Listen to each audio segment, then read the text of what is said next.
আমি একজন সাহাবার জীবনী শোনাবো আপনাদেরকে। আব্দুর রহমান ইবনে আউফ রাদিয়াল্লাহু তাআলা আনহু। 10 জন জান্নাতের দুনিয়াতে বসে যে 10 জন সাহাবা জান্নাতের সুসংবাদ পেয়েছেন তাদের মধ্যে একজন, আলহামদুলিল্লাহ বলেন।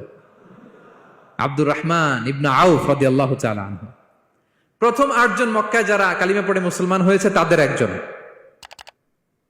তার স্ট্যাটাসটাকে জেনে নেন। তো তিনি যখন মক্কা থেকে হিজরত করে মদিনায় গেলেন, মনে রাখবেন মক্কা থেকে যে সাহাবারা বাড়ি ঘর ছেড়ে হিজরত করেছে তাদেরকে বলে মহাজির, মানে হিজরতকারী সাহাবা। আর মদিনাতে যে সমস্ত সাহাবারা তাদেরকে রিসিভ করেছেন তাদেরকে বলে আল আনসার, মানে সাহায্যকারী সাহাবা। তো যারাই হিজরত করে মক্কা থেকে মদিনায় যেত, বিষ্ণু ইসলাম মদিনার কোন সাহাবীর সাথে তার ভাই পাতিয়ে দিতেন, আল মুআখাত, ব্রাদারহুড করে দিতেন, দায়িত্ব দিতেন যে তুমি এই সাহাবীকে দেখবে। তো আব্দুর রহমান ইবনে আউফ রাদিয়াল্লাহু তাআলা আনহু যখন হিজরত করে গেলেন, তার দেখভাল করার জন্য যে সাহাবীর দায়িত্ব পড়ল তার নাম হচ্ছে সাআদ ইবনে রাবিয়া, আনসারী সাহাবী রাদিয়াল্লাহু তাআলা আনহু। বিষ্ণু বললেন, সাআদ, আব্দুর রহমান ইবনে আউফ তোমার ভাই, ভাই বানিয়ে দিলেন। কি বানিয়ে দিলেন? তুমি তাকে টেক কেয়ার করবে, সে হবে তোমার মেহমান। সুবহানাল্লাহ। সাআদ ইবনে রাবিয়া রাদিয়াল্লাহু তাআলা আনহু তিনি আব্দুর রহমান ইবনে আউফকে ডেকে নিয়ে গেলেন, ঘরে নিয়ে গেলেন মেহমানকে, এবং বললেন, ইয়া সাআদ ইন্নী আকসারুল আনসারি মালান। হে সাআদ, তুমি চিন্তা করো না, তুমি মনে করো না যে তোমার ভরণ পোষণ দিতে আমার কষ্ট হবে। আমি মদিনার সবচাইতে বড় বিজনেস ম্যাগনেট, সবচাইতে বড় বিজনেস ম্যাগনেট আমি। No tension, don't worry about it. Tension নিও না, আসো, তোমার জন্য আমার কি প্রপোজাল শোনো। ফাআকসিমু লাকা নিসফা মালি, আমার যত সম্পদ আছে আমি অর্ধেক তোমার দিয়ে দিব। সুবহানাল্লাহ। এত আসতে আপনার বাড়িতে কেউ মেহমান হলে করতে পারবেন এরকম? আল্লাহ, কেমন প্রেরণার বাতি ঘর তারা। ফাআকসিমু নিসফা মালি, হে আব্দুর রহমান ইবনে আউফ, আমার অর্ধেক সম্পদ তোমারে দিয়ে দিব। এখানেই শেষ না, এরপর বলতে লাগলেন, আমার অনেকগুলো স্ত্রী আছে, তুমি কোথায় যে মেয়ে খুঁজবা, প্রস্তাব দিবা, এত ঝামেলার দরকার নাই। আমার কোন স্ত্রীকে তোমার ভালো লাগে বলো, তার যদি তোমাকে ভালো লাগে তাহলে প্রয়োজনে তাকে আমি ডিভোর্স দিয়ে দিব, তাকে নিয়ে তুমি সুখের সংসার করবা।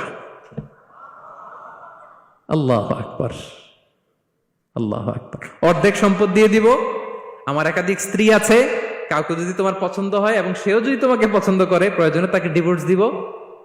New life, new career, just go on.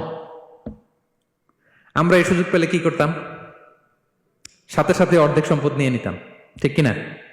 Abdur Rahman ইবনে আউফ, প্রেরণার বাতিঘর, উনি কি করলেন? উনি বললেন, লা হাজাতা লি ফি যালিক।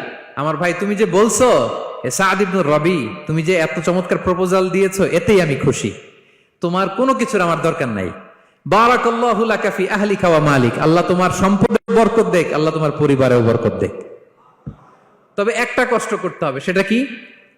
আব্দুর রহমান ইবনে আউফ বললেন, দুল্লানি ইলা সুক, just show me the way to market. মদিনার বাজারটা কোথায় এটা একটু দেখায় দাও। আমি নতুন মানুষ, পথঘাট চিনি না। দুল্লানি ইলা সুক, just show me the way to market of Medina. মদিনার বাজারটা কোন রাস্তা একটু দেখায় দাও। আল্লাহু আকবার।